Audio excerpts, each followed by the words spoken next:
Bismillahirrahmanirrahim. Kami dari kelompok 3. Sebelumnya perkenalkan, nama saya Alifa Nurul Hikmah, absen 2. Saya Hamdi Satyanasir, absen 7. Saya Nadian Hakim, absen 13. Saya Rafana Janutipa, absen 17. Saya Rifki Fauzi Sani, absen 23. Di sini kita akan membahas tentang islamisasi, konsep kesetimbangan reaksi kimia, dan pergeserannya serta penerapannya dalam industri. Jadi jangan lupa saksikan videonya. Bye-bye. Bismillahirrahmanirrahim. Materi pertama yaitu konsep dasar kesetimbangan reaksi kimia. Kesetimbangan terjadi saat reaksi ke kanan dan ke kiri sama cepatnya, sehingga tidak ada perubahan jumlah zat walau reaksi masih berlangsung. Ini disebut dynamic equilibrium, artinya keseimbangan yang hidup dan aktif. Keterkaitan dengan nahwu dan sorof. Dalam nahwu, kalimat dikatakan seimbang dan sempurna atau tamat bila memiliki mubtada dan khobar yang sesuai. Seperti halnya subjek, predikat dalam kalimat reaktan dan produk juga saling melengkapi agar reaksi jadi sempurna. Dalam sorof atau tasrif, tiap kata memiliki wazan dan makna tertentu. Kalau satu huruf berubah, maka maknanya bergeser, sama seperti pergeseran kesetimbangan dalam reaksi yang mengubah hasil akhirnya. Jadi keseimbangan kimia mencerminkan tatanan bahasa Arab yang tertib dan logis dan punya aturan tetap dari Allah. Nilai Islam itu dan langit telah ditinggikannya dan diciptakan keseimbangan atau mizan, yaitu supaya kamu jangan merusak keseimbangan itu. Quran surat Ar-Rahman ayat 7-8 yang artinya bagaimana bahasa Arab dan reaksi kimia punya aturan yang menegakkan keseimbangan. Kehidupan manusia pun harus dijaga dalam mizan atau keseimbangan sesuai syariat Allah. Dalam hadis juga dijelaskan khairul umuri awsatuha, yang artinya sebaik-baik perkara adalah yang pertengahannya. Makna islamisasi ini yaitu menegaskan bahwa Islam mengajarkan keseimbangan dalam seluruh aspek kehidupan, tidak berlebihan dan tidak kekurangan. Sebagai reaksi kimia mencapai titik setimbang agar stabil. Kehidupan manusia pun memerlukan keseimbangan antara jasmani dan rohani, dunia dan akhirat, ilmu dan iman.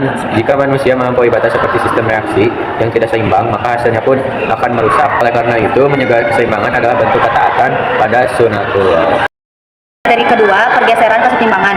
Kesetimbangan bisa bergeser kalau ada perubahan suhu, tekanan, atau konsentrasi. Sistem akan menyesuaikan diri agar kembali stabil. Dalam i'rab, perubahan harokat mengubah fungsi kata dalam kalimat. Perubahan kecil bisa mengubah arti seluruh kalimat. Begitu juga kimia, perubahan kecil pada suhu atau tekanan bisa menggeser hasil reaksi. Ini mengajarkan bahwa setiap perubahan membawa konsekuensi, baik dalam bahasa maupun dalam alam. Dalam Quran surat Ar-Rod dijelaskan, sesungguhnya Allah tidak akan mengubah keadaan suatu kaum sampai mereka mengubah apa yang ada pada diri mereka sendiri. Quran surat Ar-Rod ayat 11. Artinya, perubahan dalam sistem baik bahasa maupun reaksi terjadi karena sebab, bukan kebetulan hukum Allah yang teratur. Di dalam hadis juga dijelaskan, Bismillahirrahmanirrahim, ajaban li amri mu'mini inna amruhu kullahu lahu khairun wa laisa daka li ahadin illa lil mu'mini in asobathu saro'atu sakari fakana khairan lahu wa in asobathu doro'atu baro fakana khairan lahu. Yang artinya, sungguh menakjubkan urusan orang beriman, sesungguhnya seluruh urusannya adalah baik baginya. Jika ia mendapat kesenangan, ia bersyukur dan itu baik baginya. Jika ia mendapat kesusahan, ia bersabar dan itu baik baginya. Maknanya, pergeseran kesetimbangan terjadi ketika sistem menghadapi perubahan seperti suhu, tekanan, atau konsentrasi. Sistem tersebut akan menyesuaikan diri untuk mencapai keseimbangan baru. Ini sejalan dengan ajaran Islam bahwa ketika seseorang muslim menghadapi ujian atau perubahan dalam hidupnya, ia harus menyesuaikan diri dengan sabar dan syukur. Orang beriman tidak mudah goyah, tetapi tetap mencari keseimbangan baru dalam hidupnya. Dengan berpikir positif dan tetap berpegang pada Allah, di sini kita belajar bahwa setiap ujian adalah cara Allah membantu kita mencapai kesetimbangan spiritual yang lebih baik. Materi ketiga, penerapan dalam industri. Prinsip kesetimbangan digunakan untuk mengatur kondisi terbaik supaya hasil reaksi maksimal. Contoh, proses Haber-Bosch menghasilkan pupuk amonia dari nitrogen dan hidrogen. Dalam sorof, kata yang bisa berubah bentuk dan menghasilkan makna baru, tapi tetap punya akar yang sama. Perbedaan bentuk hasilnya menunjukkan hikmah dan kreativitas manusia yang diberi akal oleh Allah.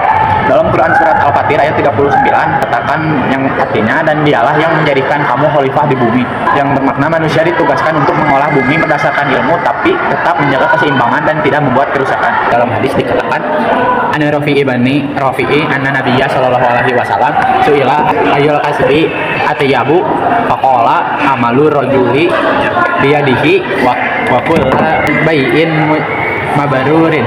Artinya, Rifa'ah bin Rafi meriwayatkan bahwa Nabi Shallallahu Alaihi Wasallam ditanya pekerjaan apakah yang paling baik. Beliau menjawab, pekerjaan seseorang dengan tangannya sendiri dan setiap perdagangan yang jujur. Makna islamisasinya adalah Hadis ini mengajarkan pentingnya kerja keras, kejujuran, dan tanggung jawab dalam mencari rezeki. Dan dalam dunia industri, penerapan kesetimbangan reaksi seperti pada proses Haber-Bosch atau pembuatan amonia yang menunjukkan pentingnya perencanaan dan pengendalian agar hasilnya maksimal. Islam menuntun agar setiap pekerjaan dilakukan secara profesional, efisien, dan tetap terjaga keseimbangan alam. Dengan demikian, penerapan ilmu ekonomi tetapi juga harus disertai nilai ibadah dan tanggung jawab moral agar tidak menimbulkan kerusakan di bumi sebagaimana larangan Allah dalam Quran surat Al-A'raf ayat 56. Kesimpulannya adalah yang pertama, kesetimbangan reaksi kimia mencerminkan keseimbangan bidan yang juga tampak dalam struktur nahu dan sorab. Dan yang kedua, pergeseran kesetimbangan seperti perubahan irob menunjukkan bahwa setiap perubahan membawa akibat yang diatur dengan ketelitian. Dan yang terakhir, ketiga, penerapan dalam industri sejalan dengan prinsip sorab mengubah bentuk dasar ciptaan Allah menjadi sesuatu yang bermanfaat, tapi tetap harus menjaga keseimbangan dan tanggung jawab moral. Sekian materi yang dapat disampaikan dari kelompok 3. Wassalamualaikum warahmatullahi wabarakatuh.